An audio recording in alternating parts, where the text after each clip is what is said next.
Hi, I'm Lizz Winstead. During my second divorce, I said to my lawyer, get me something big this time, like a TV show. I want him ruined. Ruined. I'm Brian Unger. I was Tom Brokaw's heir apparent. Of course, Brian Williams got the job, but I'm not bitter. Brian Williams, Brian Unger, yeah. Hey, can I help you guys? So I got my TV show. It's called O2Be. It's a show about women. Excuse me, it's a show about women? O to be glamorous, O to be wealthier, O to be... Sure, why not? It's work. I'm not bitter. Today on O2Be. As Chyna, the one-time WWF superstar, Joanie Lauer became the biggest female wrestler in the world. And now she wants you to know there's more to her than just brains. For God's sake, look at my boobs. I mean, let's talk about boobs. They're huge. Inanimate portrait, Joanie Lauer. Someone is terrorizing the eyebrow pluckers of Beverly Hills. One day, we were all at work and a stink bomb was set off in front of the salon. Any ideas? Who might have done it? We have theories. A turf war has plucker fighting plucker in a dangerous battle for control. If it's a war, who wins, really? Well, I think the one with the most money wins, don't you think? Arch rivals turn Beverly Hills into a plucking war zone. And we get Frank. Our own self-help bully, Frank DeCaro, tries to fix a relationship that has faced the ultimate betrayal. My daughter-in-law got me this purse, Yeah. and I hate it. Bad gifts happen to bad people. Gifts that destroy. It's all happening right here, right now on O2Be. O2Be. Thinner, richer, sexier, prettier. O2Be Anyone But Me. Now the hosts of O2Be, Brian Unger and Lizz Winstead.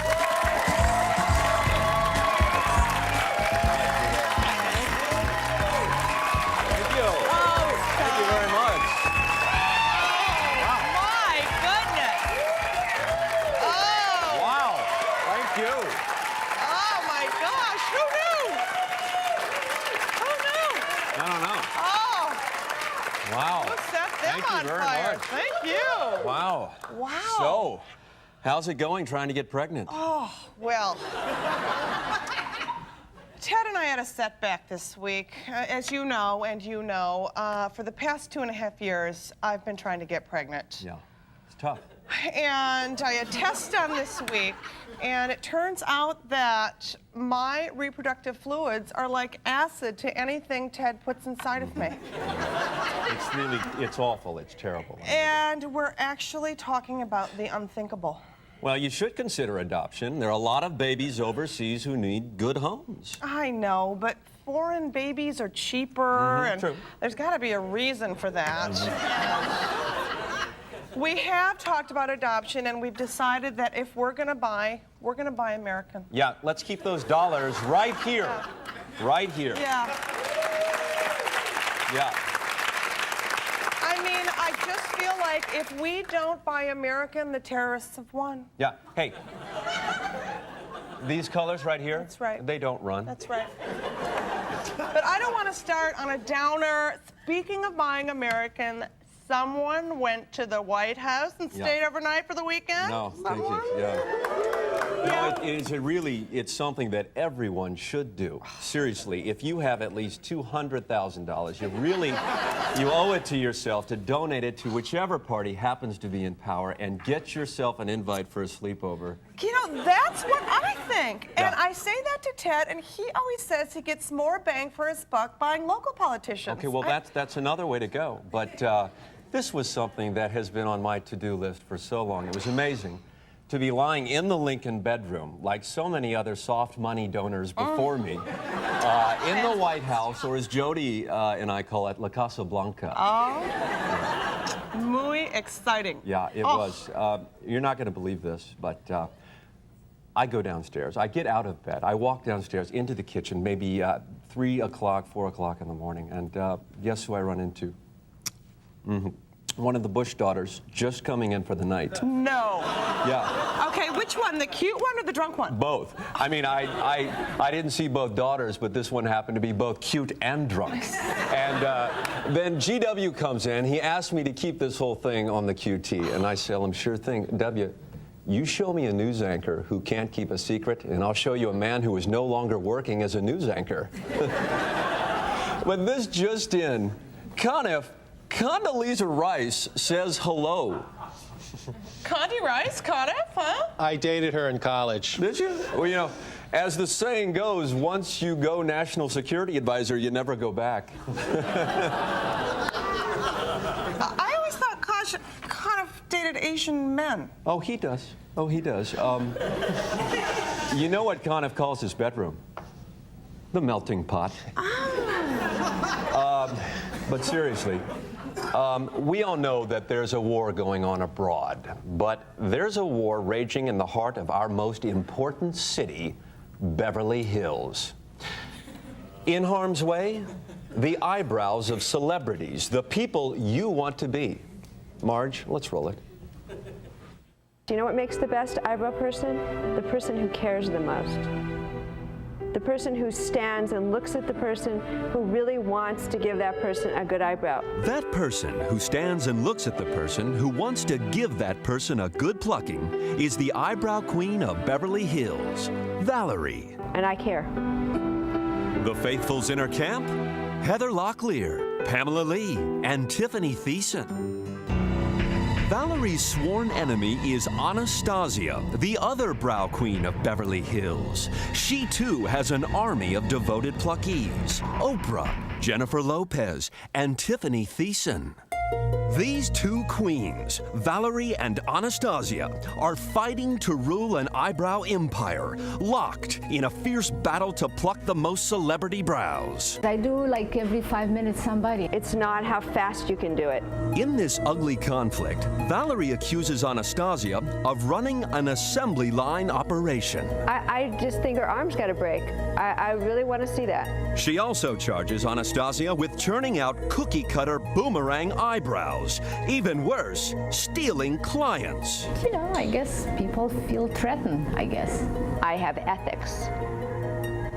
Is she jealous of you? Probably. I'm not jealous. The battle of the brows heated up when someone placed a stink bomb at the doorstep of Anastasia's salon. The question is, who? Was a stink bomb outside, and maybe Valerie put the bomb outside. It's not true. The man who claims to know for sure? This man, Damone, who defected from Valerie's salon to Anastasia's salon, then opened his own salon. You know, Anastasia, my thing about Anastasia, she's very talented. She's very good. She opened a lot of doors for me, but she didn't make me. No, Damone says he made it all on his own, plucking devoted clients, Madonna, Laura Flynn Boyle, and Tiffany Thiessen, going to war against both his former bosses who swear they made him. I think since I've had this success, Valerie and Anastasia have tried to claim it for me, but I really believe that Damone made Damone. Damone made Damone. I believe that Damone made Damone, and I think one of the things about success, whatever kind of success it is that people want to take credit for it. But what no one's taking credit for? That brow bomb attack on Anastasia's salon. So is the stink bomb story true? Yeah. Any ideas who might have done it? We have theories. So it was Valerie. Yes. So who will triumph in this arch rivalry as the true brow queen of Beverly Hills? With Damone's future in question, Anastasia is making plans for global expansion. I love to see my name in every single city.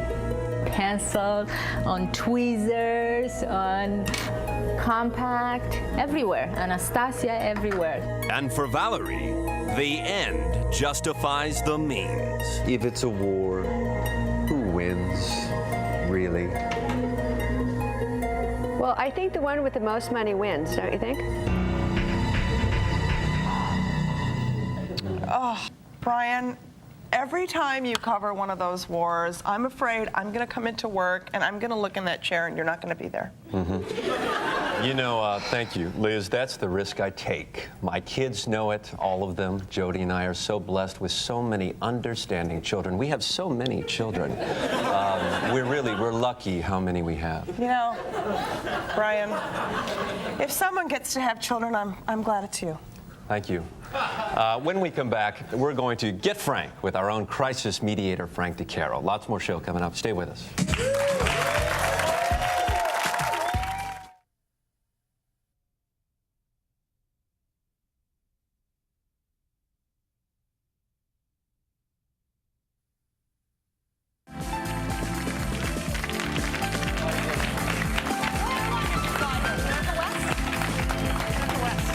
We have Dr. Frank in the studio to help us with a difficult issue that's just, well, it's too big to deal with on our own. And absolutely. I mean, we have all gotten rotten, thoughtless gifts from someone, especially someone close to us, a person we thought cared.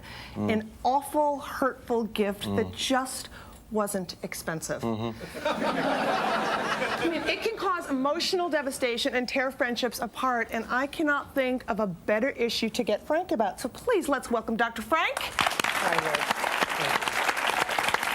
Welcome, Dr. Frank. My first question, why? Why? Brian, it's really complicated, okay? But, you know, it's people who know better, who can afford better things, you know? That's the way I always feel. Yeah. And now meet Ellie here, poor, unfortunate Ellie. She received a box full of hate, a gift from her own daughter-in-law. Ellie, tell us what happened. Well, my daughter-in-law got me this purse, Yeah. and I hate it. You hate it. Did you tell her you hate it? No, I was afraid to tell her. You were afraid to tell her that you hate yes, this awful afraid purse. to tell her. Look, if you're feeling dissed, you have got to get pissed. All right, I'll show you how it's done. Tracy, come on out here. Come on, Tracy. Ellie, tell Tracy why she's here. You got me this purse, and I hate it. Ellie, you're a doormat here, okay? Follow my lead. Tracy, she hates this awful purse. How do you feel? Confused? I don't know. Tracy, where'd you get this gift, please? Bloomingdale's. No, it wasn't Bloomingdale's. Macy's? Macy's. It wasn't Macy's. It was Cracker Barrel. I saw it there myself Ellie, in the gift wait. shop. I've never stepped foot in a Cracker Barrel. Yes, I believe you. Look at you. But there is a Dr. Frank solution to all of this, okay? It's the 3 F's. The first F, get confrontational. Now, tell Tracy exactly how you feel. Well, I hate this purse. I think it's the Ellie, you ugliest call that thing confrontational? Switzerland is more confrontational than that. My Shih Tzu is more confrontational. All right, the second F, let's move along to that. Be specific. Tell her what you really want to have instead of this awful purse. I really would have liked to have had a waffle maker. Oh, God, a waffle maker. Ellie, you're boring me senseless. My God. Teflon coat. Ellie, enough, okay? Let's move on to the third F. You've got to be Frank to get Frank, okay? And I've got the tool for you to do it. Now, hold this up in front of you. Now tell Tracy exactly how you feel about this god-awful purse. I hate this purse. It's the ugliest More thing I hate. have ever... Okay. I think that this gift was inconsiderate and thoughtless. Venom. And Let her have it. Hate. This is a piece of crap, and I wouldn't wipe my ass with it. Ellie, that's perfect. Tracy, now how do you feel about this? Bad, I guess. I don't know. Ellie, she's devastated. How do you feel now that you've humiliated her on national television? Well, if she feels devastated, that makes me feel great. I am so proud of you. Give her a hug. Yes, that is fantastic. Well, we've done it again. When you find pleasure in someone else's pain, well, that's the best gift of all. Frank, thank you very much. Thank you, guests, for that terrific insight. We learned so Great much, stuff. We're as back in a always. moment. That was fantastic. Coming up, Joanie Lauer sheds her good girl image. And look at Mother Teresa. She got painted into that humanitarian corner, and she never crossed over. Inanimate portrait, Joanie Lauer.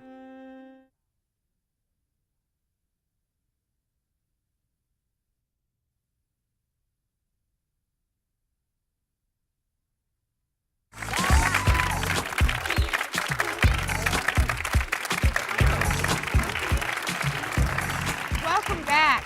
For years, professional wrestling was the domain of scary, sweaty gay men on steroids. But now one woman has changed all that. That's right, Liz. Joanie Lauer used to play the character of Chyna in the World Wrestling Federation. Well, she's still wrestling. In fact, she's the biggest wrestler in Japan. Hell, she's the hottest thing to hit that country since imperialism. Yes. And I'll bet there's a lot more to Joanie Lauer than a lot of people know about. You know, if by that you mean she has large gazungas, well, then you're right on the money. Let's watch.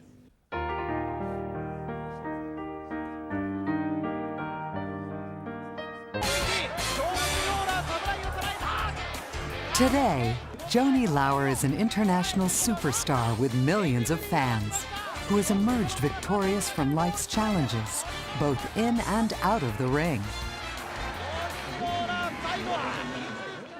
But before the lights, cameras, and worldwide fame, there was a little girl in Rochester, New York, growing up in a home filled with turmoil. There was a lot of domestic strife, alcoholism, and you know, I really don't want to talk about it. Joanie traded the harsh violence of home for the harsh violence of the gym, finding refuge in male-dominated bodybuilding. Oh yeah, like I was going to wind up at the Dinosaur Open. But it was her intelligence, not her body, that eventually landed her at the prestigious University of Tampa. Yeah, well, like that's a great school. It's high school with ashtrays. With an eye on world affairs, Joanie majored in foreign languages. I did learn how to say, in 3 different languages, "Professor, keep your hands off my ass." Her passion for international issues led her to Costa Rica, where she served in the Peace Corps. It's true. I put the peace in Peace Corps. Costa Ricans, malnourished and without modern medical care, were comforted by Joanie's compassion and dedication. Humanitarian work? I have the hottest rack in the world, and you want to talk about inoculations? Unfulfilled by helping others, Joanie began to seek out new challenges. Well, I'm not about to be painted into a corner. If you look back in history, I mean, look at Mother Teresa. She got painted into that humanitarian corner, and she never crossed over. Joanie did cross over, making the logical transition from Peace Corps to professional wrestling. Her remarkable journey from Rochester to the ring is recounted in the New York Times bestseller, If They Only Knew. Suddenly, Joanie Lauer wrestler took a back seat to Joanie Lauer author. Everybody always wants to talk about my brains, and sometimes I just think, you know, hello people, it's like, look at these, let's talk about boobs, because they're huge. Becoming a best-selling author made Joanie feel like a prisoner to the literati, landing her back at square one as a mere intellectual. I got pigeonholed as a smart woman, a real thinker, and that's why I did Playboy, so that people would stop thinking of me as only one way, a very intelligent, smart woman, and start objectifying me a little bit and think of me as a complete sex object.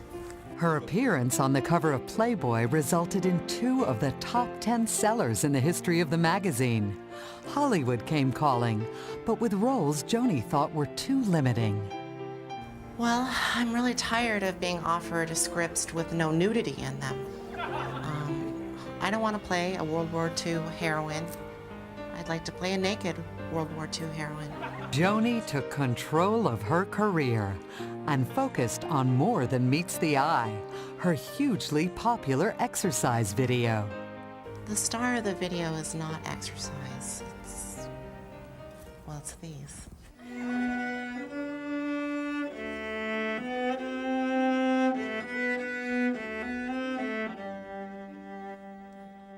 Objectified at last, an empowered Joanie Lauer has become the body she always wanted to be.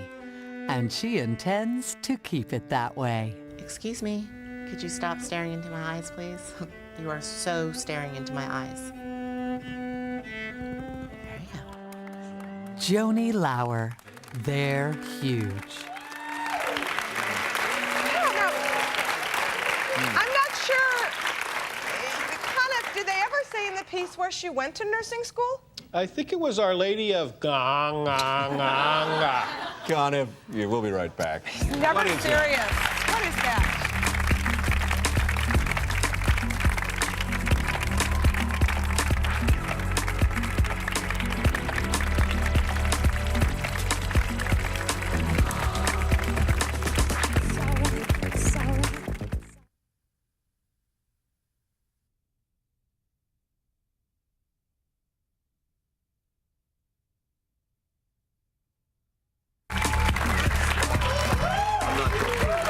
That's it for the show today on O2Be. We're going to be back next week with a terrific story.